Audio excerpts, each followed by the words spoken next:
Welcome to this session. The title of my talk is Insights from the MDS Transcriptome, and I have no disclosures. It's been recognized for many years that there's a flow of information from the genome through to the transcriptome, through to the proteome, and that gene mutations can lead to gene expression changes, and so to altered levels and functions of proteins. And this can lead to the development of leukemias. In MDS, mutations of splicing factors and epigenetic modifiers are typically early, or if you like, founder mutations. And these mutations can also occur in some individuals with CHIP. While mutations of transcriptional regulators and genes involved in signal transduction are later events that are associated with disease progression, with around a third of all patients with MDS developing an acute leukemia during the course of their disease. So what does the study of the MDS transcriptome afforded us over the past couple of decades? Well, it's led to the identification of key differentially expressed and aberrantly spliced genes and dysregulated pathways, furthering our understanding of disease pathophysiology. And it's also led to the identification of some new prognostic markers and targets for treatment, and on occasion has even pinpointed genes that harbor mutations. And on this slide, I show some interesting historical examples. Doug Higgs published a study in 2003, where it was our demonstration of downregulation of the ATRX gene in the neutrophils of a single patient with alpha thalassemia myelodysplasia syndrome that was the clue that led to the discovery of causative mutations of this gene. In 2008, Amit Verma and colleagues showed that dysregulation of the TGF-beta signaling pathway is a feature of MDS. And we now recognize that this pathway is targeted by the drug luspatercept.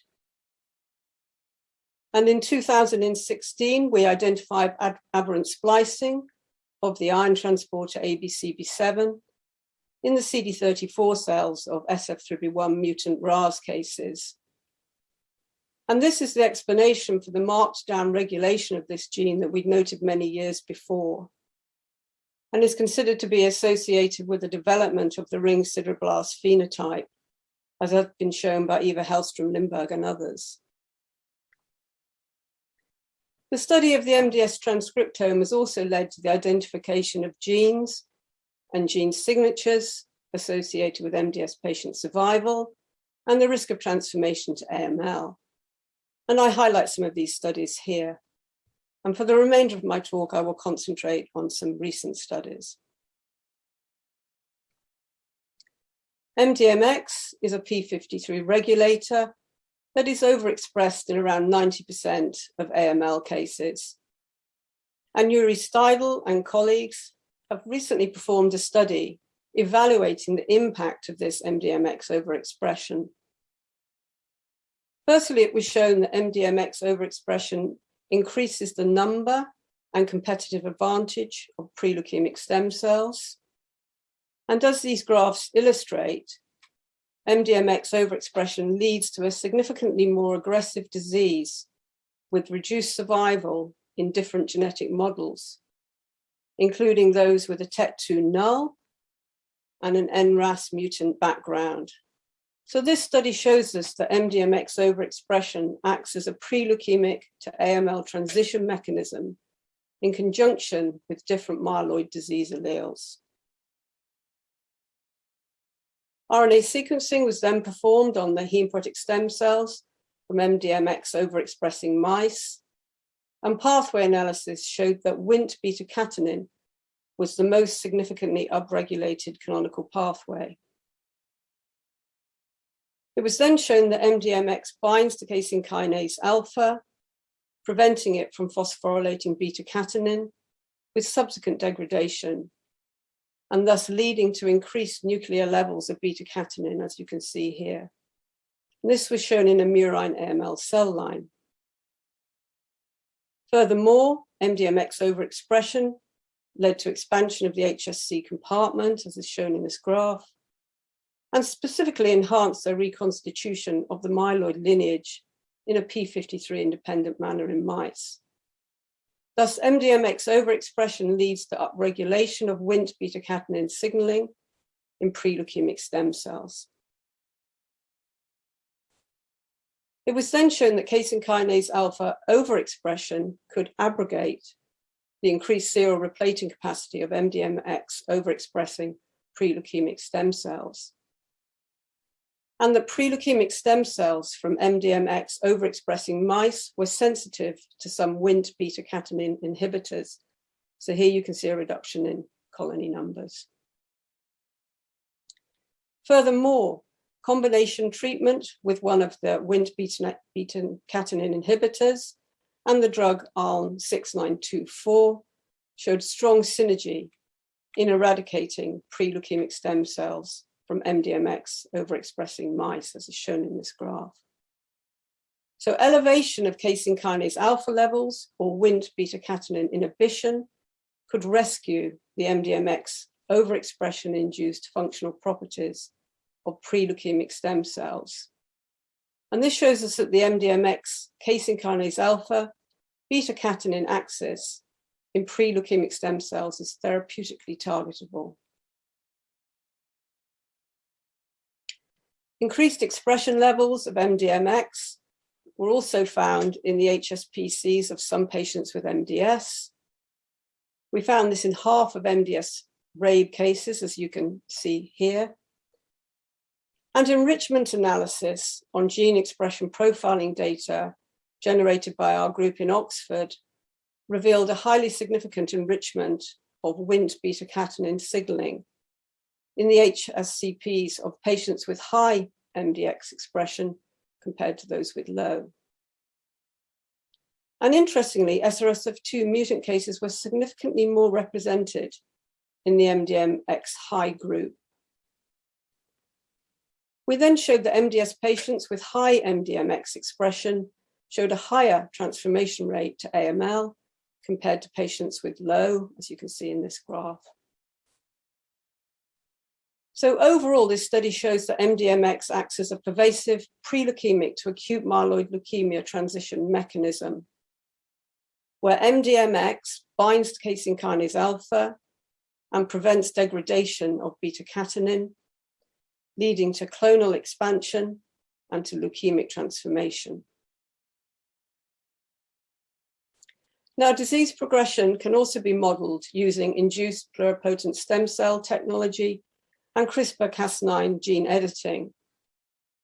And in a recent elegant study, Irina Papatrou introduced driver mutations of XL1, SRSF2, and NRAS sequentially in induced pluripotent stem cells to study the clonal evolution of MDS through to AML. Upon hematopoietic differentiation, the IPS lines captured distinct pre-malignant stages, including clonal hematopoiesis and MDS, culminating in a transplantable leukemia. Changes in gene expression were observed in all disease stages, and as you can see, accumulated at each progressive stage. Differential gene expression and chromatin accessibility data were then integrated, and gene ontology analysis and GSE revealed some specific patterns. Genes involved in innate immunity and inflammation were differentially expressed at the early XL1 mutant stage and remain so in all subsequent stages. Genes related to adhesion and the regulation of histone methylation were downregulated from the SRSF2 XL1 mutant stage onward, and genes upregulated at the later stages included RUNX target genes and genes involved in the RHO GTPase signaling, interleukin signaling, and ribosome biogenesis. Thus, different transcriptional programs drive specific transitions between disease stages. And interestingly, some years earlier, we described dysregulation of immunity-related genes in the hematopoietic stem cells of patients with early MDS. In the study by Wang and colleagues, it was also shown that dysregulated inflammatory immune signaling is an early therapeutic target in studies using IRAK inhibitors, and more on this subject later on in my talk. Now, the MDS transcriptome can also be altered by aberrant pre-mRNA splicing, as we see in splicing factor mutant MDS. These events include alternative 3' splice sites, retained introns, and skipped exon events. And this depends upon the splicing factor concerned. And these events can have important consequences on the affected mRNA and protein. Aberrant splicing events associated with each mutated splicing factor mainly affect different target genes, as is illustrated in this Venn diagram generated from our RNA sequencing data, but also note that we see some overlap. We've recently shown that U2F1 mutations induce oncogenic isoforms of the kinase IRAK4. And Dan Starskinowski, who led this study, identified distinct molecular subsets containing alternatively spliced isoforms of innate immune and NF-kappa B signaling genes in AML. And he found that IRAK4 long was the dominant isoform. Now, the IRAK4 long protein is encoded by the IRAK4 mRNA isoform that retains exon 4, unlike the short form. And we found more inclusion of IRAK4 exon 4 in U2F1 mutant MDS cases compared to wild type cases and healthy controls in our RNA sequencing data set. The IRAK4 long protein retains the death domain, and this results in maximal activation of NF-kappa B signaling in luciferase assays. So how do U2F1 mutations mediate hyperactivation of NF-kappa B signaling? Well, in this study, it was shown that the presence of the mutation results in increased production of the IRAK4 long isoform, which binds to MYD88, activating the midosome. And ultimately, this leads to activation of NF-kappa B via IRAK1 and TRAF6. Now, of course, it's been recognized for many years that the transcription factor NF-kappa B is a master regulator of genes that control innate and adaptive immune functions. But it's also been shown that the activation of NF-kappa B signaling results in HSC hyperproliferation associated with loss of quiescence in the mouse. And so hyperactivation of NF-kappa B signaling may result in increased fitness of malignant hematopoietic stem and progenitor cells. K562 U2F1 mutant cells formed fewer leukemic progenitor colonies when treated with the IRAK4 kinase inhibitor, CA4948. And Amit Verma showed that patient-derived primary cells from U2F1 mutant MDS patients xenografted in NSG mice and treated with this inhibitor resulted in a 50% decrease in MDS cell engraftment and really negligible engraftment of MDS cells in secondary recipient mice, showing that U2F1 mutations induce expression of therapeutically targetable isoforms of IRAK4 in MDS and AML. In another recent study led by Amit Verma, in which he presented recently at the Keystone Symposium, we showed that SF3B1 mutant MDS cases also express IRAK4 long, but here this is by inclusion of a different exon, exon 6. And this leads to increased expression of the IRAK4 long protein. The expression of mutant SF3B1 was associated with increased NF-kappa B activity in leukemic cells, and treatment with CA4948 led to a decreased leukemic burden in mice xenografted with SF3B1 mutant MDS and AML cells, as you can see. Now, as I've explained earlier in my talk, toll-like receptor signaling occurs via IRAK4, IRAK1, and TRAP6. And Amit Verma has recently shown that CDK2, which is a kinase involved in the control of the cell cycle, is stabilized by TRAP6, and this occurs through K63-linked ubiquitination in SF3B1 mutant cells.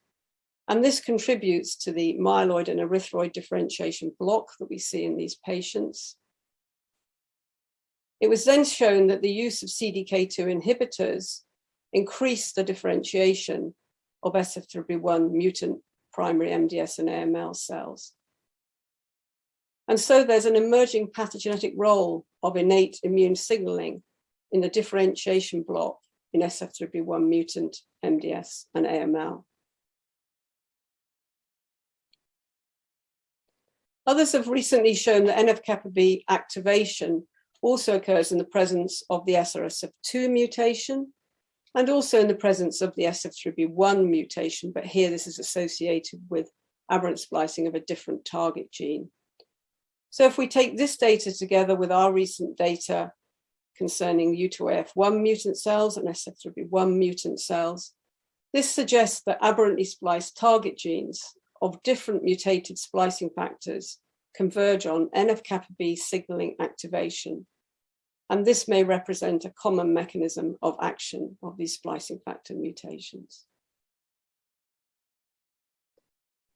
I'm pleased to say that a multi-center phase 1/2A dose escalation and expansion study of CA4948 in patients with high-risk MDS and AML is in progress. Garcia Manero reported at EHA 2021 that of 22 patients that were enrolled, no dose-limiting toxicities were found in the first 3 dose levels. Bone marrow blast reductions were observed in 89% of evaluable patients, including 4 CRs. And interestingly, 3 of 3 patients with spliceosome mutations achieved a marrow CR or better. So this is really promising data. And CA4948 has recently been granted orphan drug designation by the FDA for the treatment of MDS and AML. So in conclusion, the study of the MDS transcriptome has provided deep insights into disease pathogenesis and has identified new prognostic genes and signatures. Differentially expressed genes and dysregulated pathways associated with MDS disease progression have been identified. And I think it's really great that this knowledge is being translated into new therapeutic approaches in MDS. So I'd just like to end by thanking a number of people. I'm very grateful to Andrea Pellegatti in my group for his excellent work on splicing. I'm also grateful to Chris Smith at the University of Cambridge, and Chris is an expert in pre-mRNA splicing. And I'm very grateful to our many collaborators. I'm especially grateful to Amit Verma, Dan Stavskynovsky, Yuri Steidl, Mara Ketsola, and Eva Hallström Lindberg. And thank you very much for listening.